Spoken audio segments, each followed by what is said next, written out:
Okay, so now in the third video we have our two mold halves. And so what I've done here is I've taken and cut off the edges using just a scissors. So now the next thing to do, and I've already started on one here just to make sure that it was going to work properly, but anyways, you want to look at the two halves, and you have this side shows the top of the birds that has all the detail, and this side shows the bottom. So the bottom is where you want to do most of your cutting, so that when the sprue comes in, it hooks to the bottom of the bird. So what you want to do is you take your bronze rod or brass rod, and you want to measure it with a millimeter gauge, and it's 3 millimeter. And then what I did is I found the closest ball burr I had that was close to 3 millimeter. And so you can take, and this, not all mold rubber works like this, but this hard silicone mold rubber does. And you can actually go through and you can cut your sprues in there. And you want to run the sprues so they come right up to the back of the tail.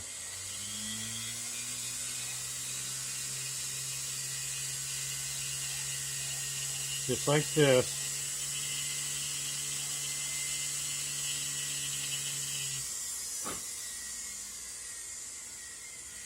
If you get, sometimes you get a little extra on the edge here. If you come in from the side, it'll take it off.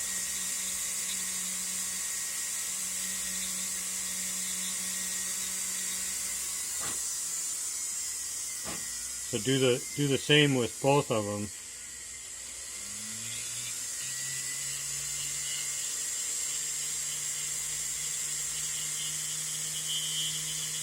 We'll come up with a short fourth video showing you the wax injection,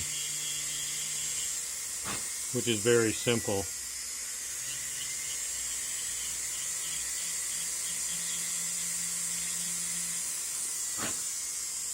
That's really all there is to it.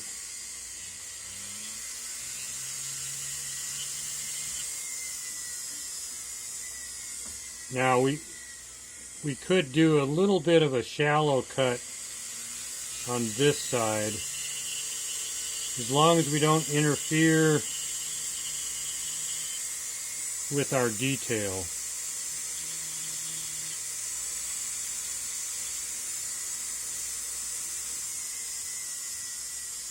So that needs to be, I need to take my time on that, so I'll do that later. But you also have where your sprue cone was, you just take a scalpel, and it's best to get a brand new scalpel that's sharp, but just cut that away and be careful about it. You don't want to slip. You don't want to hit your hand. The scalpels are really sharp. And honestly, a brand new scalpel, you have less chance of slipping than you do with an older scalpel, because the new one cuts so much more efficiently and you don't have to push as hard. So at this point, we're going to have a great mold here. This got a little close to the edge, but it didn't break through. So I'm pretty happy about that. When I go to inject it, if they're not coming out completely, what we can do is take, and we could do this in the next video, is to make cuts for to release the trapped air. I can just do one right here. Notice how I put my finger on the bench pin. That just makes it so there's less chance of slipping.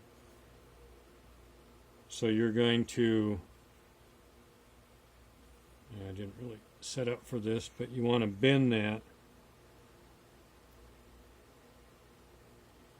cut and do it like that. So anyways, we'll cover that in the next one.